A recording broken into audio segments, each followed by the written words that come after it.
ತಾಯಿ ಗರ್ಭದಲ್ಲಿ ನಾಡಿಗಳು ಶಿಶು ಶರೀರದೊಂದಿಗೆ ಸಂಬಂಧ ಹೊಂದಿದ್ದು 9 ತಿಂಗಳ ಪರ್ಯಂತ ಜೀವಿಗೆ ವಾಸಿಸುವುದಕ್ಕೆ ಯೋಗ್ಯವಾದ ಶರೀರವನ್ನು ತಯಾರಾಗುವಂತೆ ಮಾಡಿ ಪೂರ್ತಿ ಶರೀರ ತಯಾರಾದ ಕೂಡಲೇ ಒಂದು ಕ್ಷಣವೂ ಸಹ ಗರ್ಭದಲ್ಲಿ ಶಿಶುವಿನ ಶರೀರವನ್ನಿಡದೆ ಗರ್ಭಕೋಶವನ್ನು ಮುಕ್ಕಳಿಸುವಂತೆ ಮಾಡಿ ಯೋನಿಯ ಮುಖಾಂತರ ವಿಕಾಸ ಹೊಂದುವಂತೆ ಮಾಡಿ ಶಿಶು ಶರೀರವನ್ನು ಹೊರಗೆ ತಳ್ಳುತ್ತವೆ. ಶಿಶು ಶರೀರವು ಹೊರಬೀಳುವವರೆಗೂ ತಾಯಿ ಗರ್ಭದಲ್ಲಿನ ನಾಡಿಗಳು ಶಿಶು ಶರೀರ ಸಂಬಂಧವನ್ನು ಹೊಂದಿರುತ್ತವೆ. ಯಾವಾಗಾದರೆ ಗರ್ಭದಿಂದ ಶಿಶು ಶರೀರವು ಹೊರಗೆ ಬರುತ್ತದೋ ಆಗಲೇ ಗರ್ಭದಲ್ಲಿನ ನಾಡಿಗಳ ಸಂಬಂಧಗಳು ನಿಂತು ಹೋಗುತ್ತವೆ.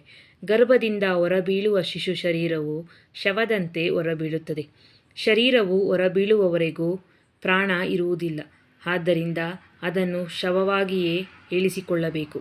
ಈಗ ಕೆಲವರ ಗರ್ಭದಲ್ಲಿನ ಶಿಶುವಿಗೆ ಪ್ರಾಣ ಇಲ್ಲದಿದ್ದರೆ ಅದು ಕೊಳೆತು ತಾಯಿ ಪ್ರಾಣಕ್ಕೆ ಹಾನಿ ಉಂಟು ಮಾಡುತ್ತದೆ. 6 ತಿಂಗಳ ನಂತರ ಯಾವಾಗಾದರೆ ಗರ್ಭದಲ್ಲಿ ಪಿಂಡವು ಚಲಿಸದೆ ನಿಂತು ಹೋಗುತ್ತದೋ ಆಗಲೇ ತಾಯಿಗೆ ಅಪಾಯವು ಸಂಭವಿಸುತ್ತದೆ. ಪಿಂಡದ ಚಲನೆ ಯಾವಾಗಾದರೆ ನಿಂತು ಹೋಗಿ ತಾಯಿಗೆ ನೋವುಂಟಾಗುತ್ತದೋ ಆಗ ವೈದ್ಯಶಾಲೆಗೆ ತೆಗೆದುಕೊಂಡು ಹೋದರೆ ಅಲ್ಲಿ ವೈದ್ಯನು ಈಕೆಗೆ ಪಿಂಡವು ಒಳಗೆ ಸತ್ತು ಹೋಗಿದೆ ಎಂದು ಹೇಳಿ ಆಲಸ್ಯ ಮಾಡಿದರೆ ಅಪಾಯವೆಂದು ಆಪರೇಷನ್ ಮಾಡಿ ಪಿಂಡವನ್ನು ಹೊರಗೆ ತೆಗೆದುಹಾಕುವುದು ಸಹ ನಡೆಯುತ್ತಿದೆ. ಏನೂ ತಿಳಿಯದ ಮೊರಾಟರೂ ಸಹ ಪಿಂಡದ ಚಲನೆಯಿಂದ ಶಿಶುವಿಗೆ ಪ್ರಾಣ ಬಂದಿದೆ ಎಂದು ಪಿಂಡವೊಂದರ ಚಲನೆ ನಿಂತು ಹೋದ ತಕ್ಷಣ ಶಿಶುವಿಗೆ ಪ್ರಾಣ ಹೋಗಿದೆ ಎಂದು ತಿಳಿದುಕೊಳ್ಳುತ್ತಿದ್ದಾರೆ. ನಿಮ್ಮ ಮಾತು ಹೇಗೆ ನಂಬುವುದು? ಅಷ್ಟೇ ಅಲ್ಲದೆ ಪಿಂಡದಲ್ಲಿ ಪ್ರಾಣ ಹೋದ ತಕ್ಷಣ ತಾಯಿಗೆ ಅಪಾಯ ನಡೆಯುವುದು ಸಹ ತಿಳಿದ ವಿಷಯ. ಈ ವಿಧವಾಗಿ ಪ್ರತ್ಯಕ್ಷವಾಗಿ ತಿಳಿಯುವುದರಿಂದ ಗರ್ಭದಲ್ಲಿನ ಶಿಶುವಿಗೆ ಪ್ರಾಣ ಬರುತ್ತದೆ ಎಂದು ನಾವು ನಂಬುತ್ತಿದ್ದೇವೆ ಎಂದು ಕೇಳಬಹುದು.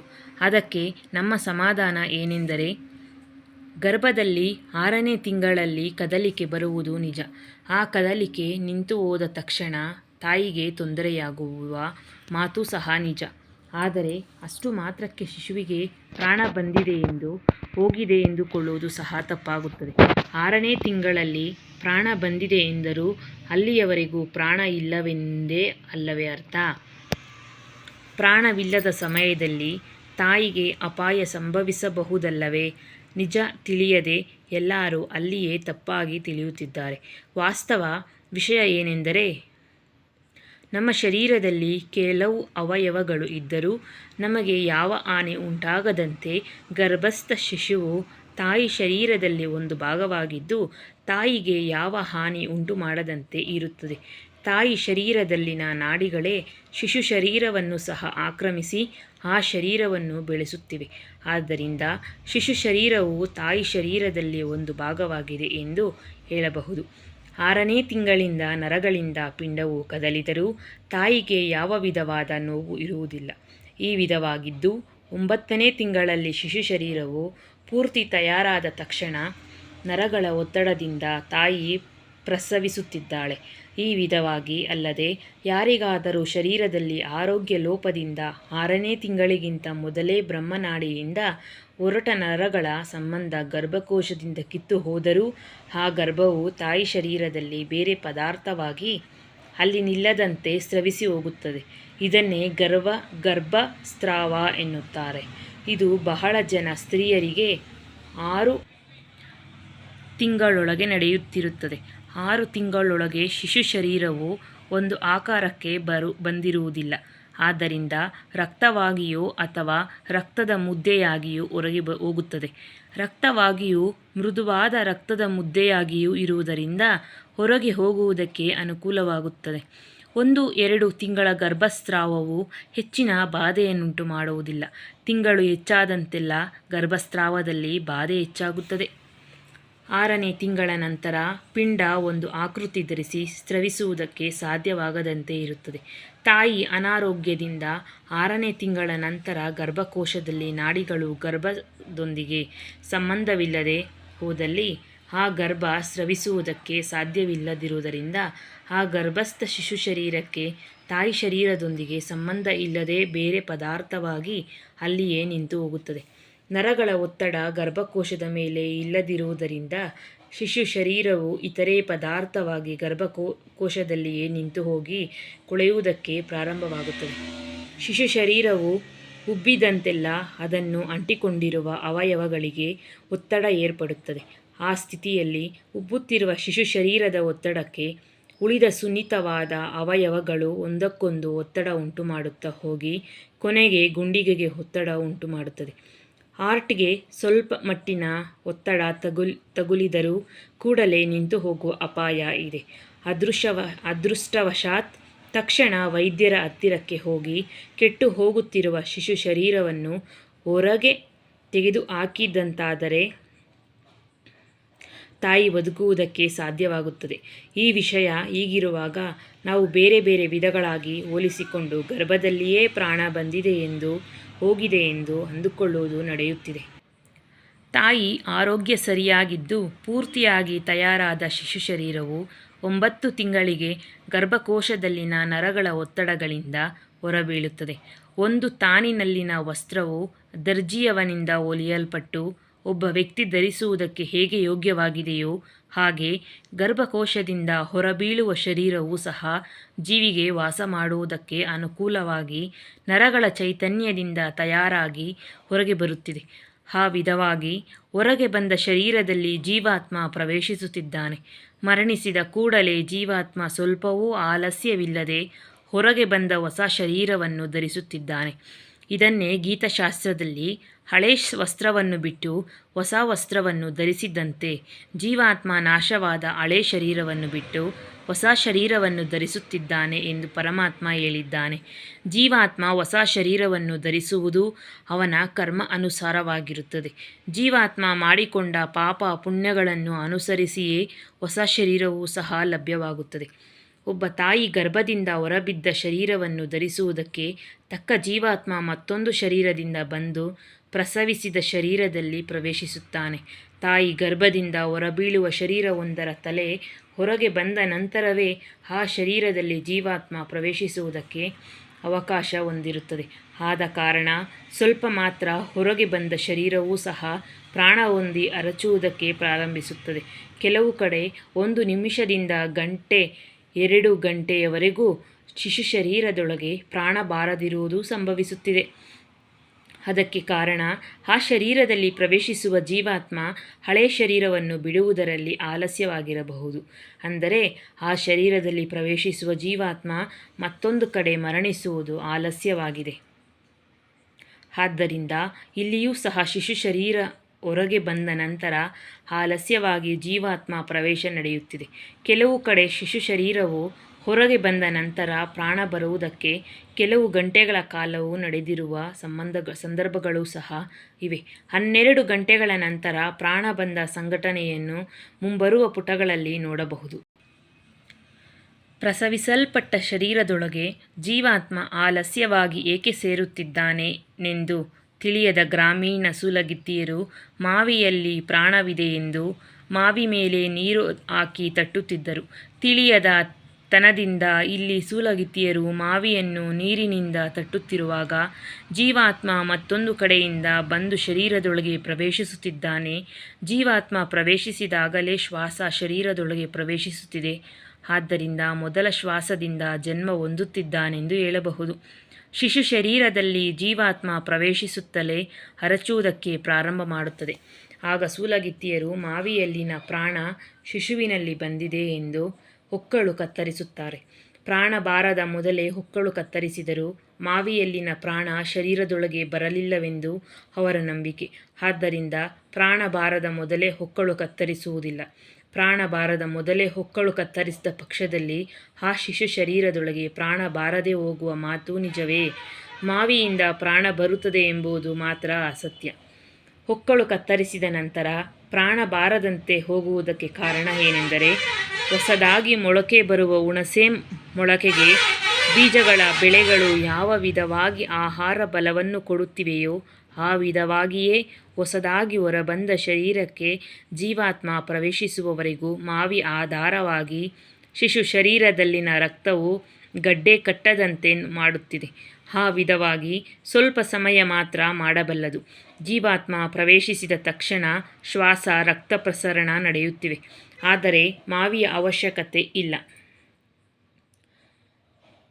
ಆದ್ದರಿಂದ ಹೊಕ್ಕಳ ಕರುಳನ್ನು ಕತ್ತರಿಸಿ ಮಾವಿಯನ್ನು ಬೇರೆ ಮಾಡುತ್ತಿದ್ದೇವೆ. ಜೀವಾತ್ಮ ಶರೀರದಲ್ಲಿ ಪ್ರವೇಶಿಸದ ಮೊದಲೇ ಹೊಕ್ಕಳು ಕತ್ತರಿಸುವುದು ರಕ್ತ ತಣ್ಣಗಾಗಿ ಶರೀರದಲ್ಲಿ ಗಡ್ಡೆ ಕಟ್ಟಿಕೊಂಡು ಜೀವಾತ್ಮ ಪ್ರವೇಶಿಸುವುದಕ್ಕೂ ಶ್ವಾಸ ನಡೆಯುವುದಕ್ಕೂ ಅಯೋಗ್ಯವಾಗುತ್ತದೆ. ಆದ ಕಾರಣ ಮೊದಲೇ ಹೊಕ್ಕಳು ಕತ್ತರಿಸುವ ಪದ್ಧತಿ ಒಳ್ಳೆಯದಲ್ಲ. ಒಂದು ವೇಳೆ ತಿಳಿಯದವರು ಮೊದಲೇ ಹೊಕ್ಕಳು ಕತ್ತರಿಸಿದರೂ ಆ ಶರೀರದಲ್ಲಿನ ರಕ್ತ ತಣ್ಣಗಾದ ಮೊದಲೇ 1 ನಿಮಿಷದೊಳಗೆ ಜೀವಾತ್ಮ ಬಂದು ಸೇರಿದರೂ ಸೇರಬಹುದು. ಆ ನಿಮಿಷದಲ್ಲಿಯೇ ಬಂದು ಸೇರದೆ ಹೋದರೆ ಆ ಶರೀರದಲ್ಲಿ ರಕ್ತ ಗಡ್ಡೆ ಕಟ್ಟಿ ಕೆಲಸಕ್ಕೆ ಬಾರದಂತೆ ಹೋಗುತ್ತದೆ. ಆದ್ದರಿಂದ ತಿಳಿದವರಾಗಲಿ ತಿಳಿಯದವರಾಗಲಿ ಪ್ರಾಣ ಬಾರದ ಮೊದಲೇ ಹೊಕ್ಕಳು ಕತ್ತರಿಸಬಾರದು. ಹೊಕ್ಕಳು ಮೊದಲು ಕತ್ತರಿಸಿದ ಕಾರಣದಿಂದ ಮಾವಿಯಿಂದ ಪ್ರಾಣ ಬರುತ್ತಿದೆ ಎಂದು ಬಹಳ ಜನರಿಗೆ ನಂಬಿಕೆ ಇದೆ. ಆ ನಂಬಿಕೆ ಇರುವ ಸೂಲಗಿತ್ತಿಯರ ಮಾತು ಕೇಳಿ, ಏನಮ್ಮ, ನೀವು 6ನೇ ತಿಂಗಳಲ್ಲಿ ಶಿಶುವಿಗೆ ಪ್ರಾಣ ಬಂದಿದೆ ಎಂದು ಅನ್ನುತ್ತೀರಲ್ಲ, ಹಾಗಾದರೆ ತಾಯಿ ಪ್ರಸವಿಸಿದಾಗ ಶಿಶು ಶರೀರದಲ್ಲಿ ಪ್ರಾಣ ಬಂದಿರುವುದು ಶಿಶುವಿಗ ಅಥವಾ ಮಾವಿಗ? ಶಿಶುವಿಗೆ ಪ್ರಾಣ ಬಂದಿದ್ದರೆ ಅದು ಶಿಶುವಿನಲ್ಲಿ ಇರದೆ ಮಾವಿಯೊಳಗೆ ಏಕೆ ಹೋಗಿದೆ, ಮತ್ತೆ ಶರೀರದೊಳಗೆ ಏಕೆ ಬರುತ್ತಿದೆ ಎಂದು ಕೇಳಿದರೆ ಅವರು ಯಾವ ಸಮಾಧಾನ ಹೇಳಲಾರರು. ನಮ್ಮ ಜನ್ಮವನ್ನು ಕುರಿತು ನಾವೇ ತಿಳಿದುಕೊಳ್ಳದ ಅಜ್ಞಾನ ಅಂಧಕಾರದಲ್ಲಿದ್ದು ಕತ್ತಲಲ್ಲಿರುವ ವಸ್ತುವನ್ನು ಕುರಿತು ಊಹಿಸಿ ಹೇಳಿದಂತೆ ತಿಳಿಯದ ಹುಟ್ಟುವಿಕೆಯನ್ನು ಕುರಿತು ಕೆಲವರು 6ನೇ ತಿಂಗಳಲ್ಲಿ ಜೀವಾತ್ಮ ತಾಯಿ ಗರ್ಭದಲ್ಲಿ ಪ್ರವೇಶಿಸಿ ಪೂರ್ವ ಜನ್ಮಗಳನ್ನು ಜ್ಞಾಪಕ ತಂದುಕೊಂಡು ಬಾಧೆ ಬೀಳುತ್ತಿದ್ದಾನೆಂಬುದು ಹೇಗಿರುತ್ತದೋ ನೀವೇ ಆಲೋಚಿಸಿ. ಪೂರ್ವ ಕಾಲದಲ್ಲಿ ಹುಟ್ಟಿದ ನಂತರವೇ ಪ್ರಾಣ ಬರುತ್ತದೆ ಎಂದು ವಿಶ್ವಾಸಿಸುತ್ತಿದ್ದರು. ಧರ್ಮಗಳೆಲ್ಲ ಅಧರ್ಮಗಳಾಗಿ ಬದಲಾಗಿ ಹೋಗುತ್ತವೆಂದು ಪರಮಾತ್ಮ ಹೇಳಿದಂತೆ ಈಗ ಪ್ರಾಣ ಹುಟ್ಟುವುದಕ್ಕಿಂತ ಮೊದಲೇ ಇದೆ ಎಂದು ಹೇಳುತ್ತಿದ್ದಾರೆ. ಪೂರ್ವ ಕಾಲದಲ್ಲಿ ಹುಟ್ಟಿದ ಶರೀರದೊಳಗೆ ಪ್ರಾಣ ಬಂದಾಗ ಜೀವಾತ್ಮನಿಗೆ ಜನ್ಮ ಉಂಟಾದಂತೆ ಲೆಕ್ಕಿಸಿಕೊಂಡು ಆ ಲೆಕ್ಕದ ಮೂಲಕ ಜಾತಕ ಚಕ್ರ ಬರೆದು ನೋಡುತ್ತಿದ್ದರು. ಈಗಲೂ ಆ ಪದ್ಧತಿ ಇದೆ. ಜ್ಯೋತಿಷ್ಯ ಶಾಸ್ತ್ರದ ಪ್ರಕಾರವೂ ಸಹ ಶರೀರದಲ್ಲಿ ಮೊದಲ ಶ್ವಾಸ ಯಾವಾಗ ಪ್ರವೇಶಿಸುತ್ತಿದೆಯೋ ಆಗಲೇ ಜನ್ಮವೆಂದು ಗ್ರಹಿಸುತ್ತಿದ್ದರು. ಈ ಕಾಲದ ಜ್ಯೋತಿಷ್ಯದಲ್ಲಿ ಪ್ರಸವ ನಡೆದ ಸಮಯವನ್ನೇ ಜನ್ಮವಾಗಿ ಲೆಕ್ಕಿಸಿಕೊಳ್ಳುತ್ತಿದ್ದಾರೆ. ನಿಜವಾದ ಜನ್ಮ ಶ್ವಾಸ ಶರೀರದಲ್ಲಿ ಪ್ರವೇಶಿಸಿದಾಗಲೇ ಆಗುತ್ತಿದೆ. ಆದ ಕಾರಣ ಲೆಕ್ಕ ಪ್ರಕಾರ ಜ್ಯೋತಿಷ್ಯವು ಸ್ಪಷ್ಟವಾಗಿ ತಿಳಿಯುತ್ತಿತ್ತು. ಈಗ ಪ್ರಸವ ಸಮಯವನ್ನೇ ಜನ್ಮವಾಗಿ ಲೆಕ್ಕಿಸಿಕೊಳ್ಳುತ್ತಿದ್ದಾರೆ. ಆದ್ದರಿಂದ ಭವಿಷ್ಯತ್ತು ಸರಿಯಾಗಿ ತಿಳಿಯದಂತೆ ಇದೆ. 6ನೇ ತಿಂಗಳಲ್ಲಿ ಜೀವಾತ್ಮ ಹೊಸ ಶರೀರವನ್ನು ಸೇರಿದ್ದರೂ ಜ್ಯೋತಿಷ್ಯರು ಅದನ್ನೇ ಜನ್ಮವಾಗಿ ಲೆಕ್ಕಿಸಿಕೊಳ್ಳಬೇಕು. ಹಾಗಲ್ಲದೆ ಪ್ರಸವಿಸಿದ ನಂತರ ಲೆಕ್ಕಿಸಿಕೊಳ್ಳುತ್ತಿದ್ದಾರೆಂದರೆ ಧರ್ಮವು ಪೂರ್ತಿ ನಾಶವಾಗದೆ ಇನ್ನೂ ಸ್ವಲ್ಪ ಉಳಿದಿದೆ ಎಂದು ಅರ್ಥವಾಗುತ್ತಿದೆ. ಇಂದಿನ ಶರೀರ ಶಾಸ್ತ್ರಜ್ಞರಿಗೆ ಮತ್ತು ವೈದ್ಯರಿಗೆ ಈ ವಿಷಯಗಳಲ್ಲಿ ಬಹಳ ಅನುಮಾನಗಳು ಇರಬಹುದು. ಏಕೆಂದರೆ ಅವರು ಓದಿದ ಓದಿನಲ್ಲಿ ಪುರುಷನ ಶರೀರದಲ್ಲಿ ತಯಾರಾದ ವೀರ್ಯದಲ್ಲಿ ವೀರ್ಯ ಕಣಕ್ಕೆ ಪ್ರಾಣವಿದ್ದಂತೆ ತಿಳಿಸಲಾಗಿದೆ. ಆದ್ದರಿಂದ ಒಬ್ಬ ವೈದ್ಯನು ನಮ್ಮ ಬೋಧನೆ ಕೇಳಿದ ಒಬ್ಬ ವ್ಯಕ್ತಿಯ ಜೊತೆ ಮಾತನಾಡಿ ಆತನು ಹೇಳಿರುವುದು ಪೂರ್ತಿ ಶಾಸ್ತ್ರವಿರುದ್ಧವಾಗಿದೆ. ಶರೀರ ಶಾಸ್ತ್ರಜ್ಞರಾಗಿ ವೈದ್ಯರಾಗಿರುವ ನಮಗಿಂತ ಆತನಿಗೆ ಹೆಚ್ಚಾಗಿ ತಿಳಿದಿರುತ್ತದೆಯಾ? ಪ್ರಸವಿಸಿದ ನಂತರ ಶರೀರಕ್ಕೆ ಪ್ರಾಣ ಬರುವುದು ಪೂರ್ತಿ ಅಸತ್ಯ. 6ನೇ ತಿಂಗಳಲ್ಲಿ ಪ್ರಾಣ ಬರುತ್ತದೆ ಎಂದು ಉಳಿದ ವೇದಾಂತಿಗಳು ಹೇಳುವ ಮಾತುಗಳೂ ಸಹ ಅಸತ್ಯವೇ. ಪುರುಷ ವೀರ್ಯ ಕಣದಲ್ಲಿಯೇ ವೀರ್ಯ ಕಣಗಳು ಜೀವವನ್ನು ಹೊಂದಿವೆ. ಜೀವವಿರುವ ವೀರ್ಯ ಕಣವು ಸ್ತ್ರೀ ಶರೀರದಲ್ಲಿ ರಜೋಕರಣದೊಂದಿಗೆ ಬೆರೆತು ಶರೀರವಾಗಿ ಬದಲಾವಣೆಯಾಗಿ 9 ತಿಂಗಳ ನಂತರ ಜೀವದಿಂದಲೇ ತಾಯಿ ಗರ್ಭದಿಂದ ಹೊರಗೆ ಬರುತ್ತಿದೆ. ಜೀವವಿಲ್ಲದಂತೆ ಬರುತ್ತದೆ ಎಂಬ ಮಾತು ಬಹಳ ತಪ್ಪು. ವೀರ್ಯದಲ್ಲಿ ವೀರ್ಯ ಕಣಕ್ಕೆ ಜೀವವಿದ್ದಂತೆ ನಾವು ಎಷ್ಟೋ ನಿದರ್ಶನಗಳನ್ನು ತೋರಿಸುತ್ತೇವೆ. ಪ್ರಾಣವಿರುವ ಜಂತು ಶರೀರದಿಂದ ವೀರ್ಯವನ್ನು ತೆಗೆದು ಸ್ವಲ್ಪ ಕಾಲ ಹೊರಗೆ ತಕ್ಕ ವಾತಾವರಣದಲ್ಲಿ ಇಟ್ಟು ಅಗತ್ಯವಿದ್ದಾಗ ಆ ವೀರ್ಯವನ್ನು ಸ್ತ್ರೀ ಜಂತುವೊಂದರ ಯೋನಿಯಲ್ಲಿ ಬಿಟ್ಟು ಅದಕ್ಕೆ ಗರ್ಭ ಏರ್ಪಡಿಸುತ್ತಿದ್ದೇವೆ ಎಂದು ಹೇಳುತ್ತಿದ್ದಾರೆ. ವೀರ್ಯಕ್ಕೆ ಪ್ರಾಣವಿದೆ ಎಂದು ಆ ವ್ಯಕ್ತಿ ಪೂರ್ತಿಯಾಗಿ ನಂಬುವುದಕ್ಕೆ ಹೆಚ್ಚಿನ ತಂಪಾದ ವಾತಾವರಣದಲ್ಲಿ, ಅಂದರೆ 0 ಡಿಗ್ರಿಯಿಂದ 4 ಡಿಗ್ರಿ ಸೆಲ್ಸಿಯಸ್ ಉಷ್ಣೋಗ್ರತೆ ಇರುವ ಒಂದು ಫ್ಲಾಸ್ಕಿನಿಂದ ಟೆಸ್ಟ್ ಟ್ಯೂಬ್ ತರಹ ಇರುವ ಒಂದು ಗಾಜಿನ ಕೋಣೆಯಲ್ಲಿ ಭದ್ರಪಡಿಸಿರುವ ಪಶುವೀರ್ಯವನ್ನು ತೆಗೆದು ತಕ್ಷಣ ಗಾಜಿನ ಫಲಕದ ಮೇಲೆ ಇಟ್ಟು ಮೈಕ್ರೋಸ್ಕೋಪ್ ಇಂದ ನೋಡಿದಾಗ ಒಂದು ಹನಿ ವೀರ್ಯದಲ್ಲಿ ತಲೆ, ಬಾಲ ಹೊಂದಿದ ವೀರ್ಯಕಣಗಳು ಅಸಂಖ್ಯಾತವಾಗಿದ್ದವು. ಅವು ಚಲನೆ ಹೊಂದಿ ಬಾಲವನ್ನು ಕದಲಿಸುತ್ತಾ ಮುಂದಕ್ಕೆ ಈಜುತ್ತಿರುವಂತೆ ಕಾಣಿಸುವುದರಿಂದ ಆ ವ್ಯಕ್ತಿ ಬಹಳ ಆಶ್ಚರ್ಯವಾಗಿ ವೀರ್ಯದಲ್ಲಿನ ವೀರ್ಯಕಣಕ್ಕೆ ಪ್ರಾಣವಿದೆ ಎಂದು ಪೂರ್ತಿ ವಿಶ್ವಾಸಿಸುತ್ತಿದ್ದಾನೆ. ವೀರ್ಯಕಣವೊಂದರ ಚಿತ್ರವನ್ನು ನಂತರ ಚಿತ್ರದಲ್ಲಿ ನೋಡಬಹುದು. ವೀರ್ಯದಲ್ಲಿ ವೀರ್ಯಕಣಗಳು ಚಲಿಸುತ್ತಿರುವುದು ನೋಡಿದ ಆ ವ್ಯಕ್ತಿ ವೀರ್ಯಕ್ಕೆ ಜೀವವಿರುವಾಗ ಪ್ರಸವಿಸಿದ ನಂತರ ಜೀವ ಬರುತ್ತದೆ ಎಂಬುದು ಅಸತ್ಯವಾಗಿರಬಹುದೆಂದು ಭಾವಿಸಿ ಆತನು ನಮ್ಮನ್ನು ಭೇಟಿಯಾಗಿ, ಸ್ವಾಮಿಯವರೇ, ಜೀವಾತ್ಮ ಜನ್ಮ ಹೊಂದುವ ವಿಷಯವಾಗಿ ನೀವು ಹೇಳಿದ ಬೋಧನೆ ಕೇಳಿದ ನಾನು ಒಂದು ಪರಿಶೋಧನೆಯಲ್ಲಿ ವೀರ್ಯಕ್ಕೆ ಪ್ರಾಣವಿದ್ದಂತೆ ನೋಡಿದ್ದೇನೆ. ವೀರ್ಯದಲ್ಲಿ ವೀರ್ಯಕಣಗಳಿಗೆ ಮೊದಲೇ ಪ್ರಾಣವಿರುವಾಗ ಪ್ರಸವದ ನಂತರ ಪ್ರಾಣ ಬರುತ್ತದೆ ಎಂಬ ನಿಮ್ಮ ಮಾತು ನಮಗೆ ಸಂಶಯವಾಗಿದೆ. ಒಂದು ವೇಳೆ ಪ್ರಸವದ ನಂತರ ಪ್ರಾಣ ಬಂದಂತೆ ಭಾವಿಸಿದರೂ ವೀರ್ಯಕಣ ಚಲಿಸುವುದು ಕಣ್ಣಾರೆ ನೋಡಿದ್ದೇವೆ ಅಲ್ಲವೇ ಎನ್ನುವ ಸಂಶಯ ಒಂದು ಕಡೆ ಏರ್ಪಡುತ್ತಿದೆ. ಆದ ಕಾರಣ ನೀವು ಹೇಳಿದ ಬೋಧನೆ ನಿಜವಾ ಅಥವಾ ವೈದ್ಯರು ಹೇಳಿ ತೋರಿಸಿರುವುದು ನಿಜವಾ, ಯಾವುದು ನಿಜ ಯಾವುದು ಅಸತ್ಯ ಎನ್ನುವ ಸಂದಿಗ್ಧಾವಸ್ಥೆಯಲ್ಲಿ ಇದ್ದೇನೆ. ಇದರ ವಿಷಯವಾಗಿ ನೀವೇನು ಹೇಳುತ್ತೀರಾ ಎಂದು ಆತನು ನಮ್ಮನ್ನು ಪ್ರಶ್ನಿಸಿದನು. ಇದಕ್ಕೂ ಮೊದಲೇ ಆಧ್ಯಾತ್ಮಿಕ ಗ್ರಂಥಗಳಲ್ಲಿ 6 ತಿಂಗಳಿಗೆ ಪ್ರಾಣ ಬರುತ್ತದೆ ಎಂಬ ವಿಷಯ ನಿಜ ಅಲ್ಲವೆಂದು, ಪ್ರಸವಿಸಿದ ನಂತರ ಜೀವ ಬರುತ್ತದೆ ಎಂದು ನಮ್ಮ ಸಿದ್ಧಾಂತವನ್ನು ತಿಳಿಸಿದ್ದೇವೆ. ಈಗ ವೈದ್ಯರು ವೀರ್ಯಕ್ಕೆ ಜೀವವಿರುವಂತೆ ಅವರ ಉದ್ದೇಶವನ್ನು ತಿಳಿಸುತ್ತಿದ್ದಾರೆ. ಆದ್ದರಿಂದ ಅವರ ಸಂಶಯ ತೀರುವಂತೆ ಕೆಳಗೆ ವಿಜ್ಞಾನಪೂರ್ವಕವಾಗಿ ತಿಳಿಸುತ್ತಿದ್ದೇವೆ, ಶ್ರದ್ಧೆಯಿಂದ ಗ್ರಹಿಸು. ಜೀವಾತ್ಮ ಕಾಣಿಸುವವನೂ ಅಲ್ಲ, ಜ್ಞಾನನೇತ್ರಕ್ಕೆ ಮಾತ್ರ ಜೀವಾತ್ಮ ಕಾಣಿಸಬಲ್ಲನು. ಜ್ಞಾನನೇತ್ರ ಇಲ್ಲದ ವೈದ್ಯರು ಕದಲುತ್ತಿರುವ ವೀರ್ಯಕಣದಲ್ಲಿ ಜೀವವಿದ್ದಂತೆ ಭಾವಿಸಿಕೊಳ್ಳುತ್ತಿದ್ದಾರಾಗಲಿ ಜೀವವನ್ನು ನೋಡಲಿಲ್ಲ. ಕದಲುತ್ತಿರುವ ಮಾತ್ರಕ್ಕೆ ಜೀವವಿರುವಂತೆ ಏಕೆ ಭಾವಿಸಿಕೊಳ್ಳಬೇಕು? ಕಣಕ್ಕೆ ಚಲನೆ ಇರುವುದರಿಂದ ಜೀವವಿರುವಂತೆ ಊಹಿಸಿದರೆ ಬಸ್ಸುಗಳು, ರೈಲುಗಳು ಚಲಿಸುತ್ತಿವೆ ಅಲ್ಲವೇ? ಅವುಗಳಿಗೂ ಜೀವವಿದೆಯಾ? ಮನುಷ್ಯರು ಇಲ್ಲದೆ ಅಂತರಿಕ್ಷದಲ್ಲಿ ಪ್ರಯಾಣಿಸುವ ರಾಕೆಟ್ಗಳಿಗೆ ಜೀವವಿದೆಯಾ? ಇಲ್ಲ. ಚಲಿಸುತ್ತಿರುವ ಯಂತ್ರಗಳಿಗೆ ಜೀವ ಹೇಗೆ ಇಲ್ಲವೋ ಆ ವಿಧವಾಗಿಯೇ ಕದಲುತ್ತಿರುವ ವೀರ್ಯಕಣಕ್ಕೆ ಜೀವವಿಲ್ಲವೆಂದು ತಿಳಿಸುತ್ತಿದ್ದೇವೆ. ಜೀವ ಇಲ್ಲದಿದ್ದರೂ ವೀರ್ಯಕಣ ಏಕೆ ಕದಲುತ್ತಿದೆ ಎಂದು ಕೆಲವರಲ್ಲಿ ಸಂಶಯ ಏರ್ಪಡಬಹುದು. ಆ ಸಂಶಯ ತೀರುವುದಕ್ಕೆ ವೀರ್ಯದಲ್ಲಿನ ವೀರ್ಯಕಣವು ಪುರುಷ ಶರೀರದಲ್ಲಿ ಯಾವ ವಿಧವಾಗಿ ತಯಾರಾಗುತ್ತಿದೆಯೋ ಸಂಪೂರ್ಣವಾಗಿ ತಿಳಿಯಬೇಕಾಗಿದೆ. ಆದ್ದರಿಂದ ಇಂದಿನ ಶರೀರ ಶಾಸ್ತ್ರಜ್ಞರಿಗೂ ಮತ್ತು ವೈದ್ಯರಿಗೂ ತಿಳಿಯದ ಜನನ ಸಿದ್ಧಾಂತವನ್ನು ಈ ಕಾಲದ ಶರೀರಶಾಸ್ತ್ರವನ್ನು ಅನುಸರಿಸಿಯೇ ತಿಳಿಸುತ್ತಿದ್ದೇವೆ. ಪುರುಷ ಶರೀರದಲ್ಲಿ ಅಂಗಕ್ಕೆ ಪಕ್ಕದಲ್ಲಿರುವ ಬೀಜಗಳಲ್ಲಿ ವೀರ್ಯವು ತಯಾರಾಗುತ್ತದೆ. ಬೀಜಗಳು ಪ್ರಾಣಿಗಳಿಗೆ ದೊಡ್ಡದಾಗಿರುತ್ತವೆ, ಮಾನವರಿಗೆ ಚಿಕ್ಕದಾಗಿರುತ್ತದೆ. ಪ್ರಾಣಿಗಳಿಗೂ ಮಾನವರಿಗೂ ಎಂದರೆ ಪಿಂಡದಿಂದ ಉದ್ಭವಿಸುವ ಎಲ್ಲ ಜೀವಿಗಳಿಗೂ ವೀರ್ಯವು ತಯಾರಾಗುತ್ತದೆ. ಮಾನವನ ಬೀಜಗಳಲ್ಲಿ 200ಕ್ಕೂ ಮೇಲೆ ಲ್ಯಾಬ್ಯೂಲ್ ಎನ್ನುವ ಸೂಕ್ಷ್ಮ ಭಾಗಗಳು ಇರುತ್ತವೆ. ಪ್ರತಿ ಲ್ಯಾಬ್ಯೂಲು ಎನ್ನುವ ಸೂಕ್ಷ್ಮ ಭಾಗದಲ್ಲಿಯೂ ಮಡತೆಗಳಾಗಿ ಒಂದು ಕಟ್ಟೆಯಂತೆ ಇರುವ ನಾಳಗಳಿವೆ. ಇವುಗಳನ್ನೇ ವೀರ್ಯ ಉತ್ಪತ್ತಿ ನಾಳಗಳೆಂದು ಹೇಳುತ್ತಿದ್ದೇವೆ.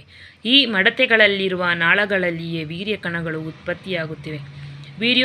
ವೀರ್ಯೋತ್ಪತ್ತಿ ನಾಳಗಳೆಲ್ಲವೂ ಒಂದಾಗಿ ಸೇರಿ ಎಪಿಡೈಡಿಮಿಸ್ ಎನ್ನುವ ಒಂದು ದೊಡ್ಡ ಕೊಳವೆಯಾಗಿ ಉದರ ಭಾಗದೊಳಗೆ ಪ್ರವೇಶಿಸಿ ಅಲ್ಲಿ ಒಂದು ಚೀಲವಾಗಿ ವಿಸ್ತರಿಸಿರುತ್ತದೆ. ವೀರ್ಯವು ಈ ಚೀಲದಲ್ಲಿ ನೆಲೆಸಿರುತ್ತದೆ. ಆದ್ದರಿಂದ ಇದನ್ನು ವೀರ್ಯಾಶಯ ಎನ್ನುತ್ತಿದ್ದೇವೆ. 2 ಬೀಜಗಳಿಂದ ಬರುವ ನಾಳಗಳು 2 ವೀರ್ಯಾಶಯಗಳಾಗಿ ವಿಸ್ತರಿಸಲ್ಪಟ್ಟಿದ್ದು, ವೀರ್ಯಾಶಯಗಳಿಂದ ನಾಳಗಳು ಹೊರಟು ಪ್ರೊಸ್ಟೇಟು ಎನ್ನುವ ಗ್ರಂಥಿಯೊಳಗೆ ಹೋಗಿ ಅಲ್ಲಿಂದ ಮೂತ್ರನಾಳದೊಳಗೆ ತೆರೆದುಕೊಂಡು ಇವೆ.